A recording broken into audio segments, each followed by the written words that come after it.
All right, let's dive into something a little different today. We're breaking down a technique from Alina Chamberlain's work called the Master's Kiss. And trust me, this isn't about romance, it's about pure strategy. The whole idea is to turn a simple first kiss into a high-stakes performance that absolutely guarantees you'll be on his mind. So let's get into how it supposedly works. So let's just start with the central question here. What if a first kiss wasn't a gamble? What if it could be a completely calculated move, one that's designed to make sure he absolutely cannot stop thinking about you? Well, that's the powerful, maybe even dangerous promise behind this whole technique. And this quote from the source material really gets to the heart of it. The philosophy here is all about shifting your perspective, right? A kiss stops being just a kiss, and it becomes a performance, a demonstration of your power, your skill, and your confidence. The goal here is to make a really deep psychological and maybe even biological impact. So how does this actually work in practice? Well, it all starts with step 1, the prelude. This is all about laying the groundwork, way before your lips ever touch. It's all about priming what the source calls his energetic field. Okay, so this prelude has 2 key parts. The first is visual anchoring, which is basically your nonverbal communication. And the second part is internal arousal, which is all about creating a biological response inside you that he can supposedly pick up on. One is targeting his mind, the other is targeting his, let's say, more primal instincts. And the instructions here are incredibly specific. You look at his lips, then you meet his eyes, and all the while you're silently thinking, "Kiss me." The source actually calls this high-value vulnerability. And at the same time, you start doing Kegel exercises to, increase your own internal energy and blood flow.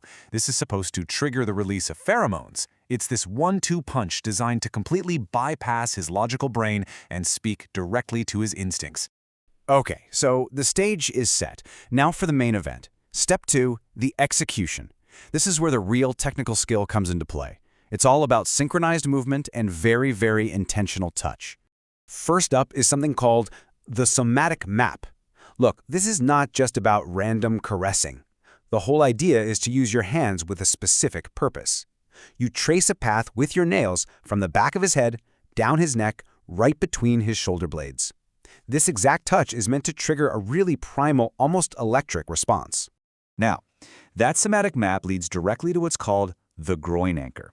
As the kiss gets more intense, one hand moves down to what the source calls the $1 million spot. That's the external projection of the prostate. This is described as an absolutely critical point of contact to maximize his arousal. And this all comes together in a technique called sensory mirroring. It's actually pretty simple, but apparently incredibly powerful. Your tongue movements and your hand movements have to be perfectly in sync.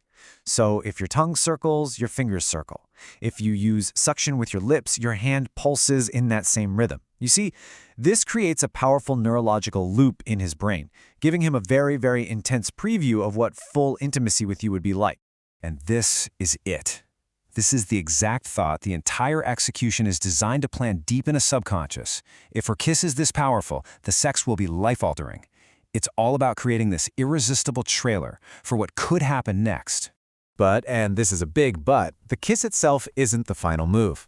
The source argues that the most critical part, the real checkmate, is actually step 3, the exit. How you end the kiss is apparently just as important as how you perform it. They call this the Cinderella exit. The strategy is to stop everything cold, right at the peak of intensity. I mean, just when his arousal is at its absolute maximum, you pull away.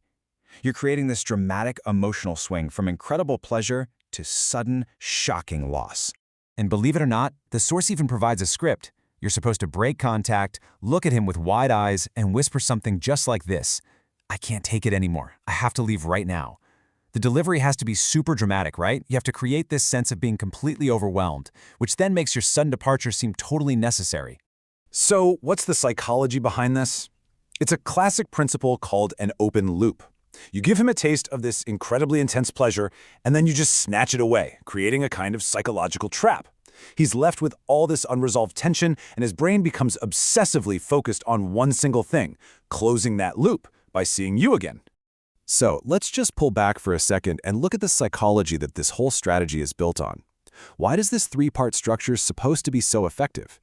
Well, it really all comes down to three core principles that have to work together perfectly. So first, you've got biological priming. You're appealing to his instincts with those visual cues and pheromones. Second, there's the neurological mirroring, creating that really powerful mental link between your kiss and ultimate pleasure. And finally, you have emotional scarcity, using that abrupt exit to create this intense, almost obsessive desire. It's really a full spectrum assault on his senses, his psychology, and his biology. And that really brings us to the final question, doesn't it? After breaking down all the mechanics of the master's kiss, you kind of have to wonder, is this a form of masterful seduction, or is it just incredibly calculated manipulation?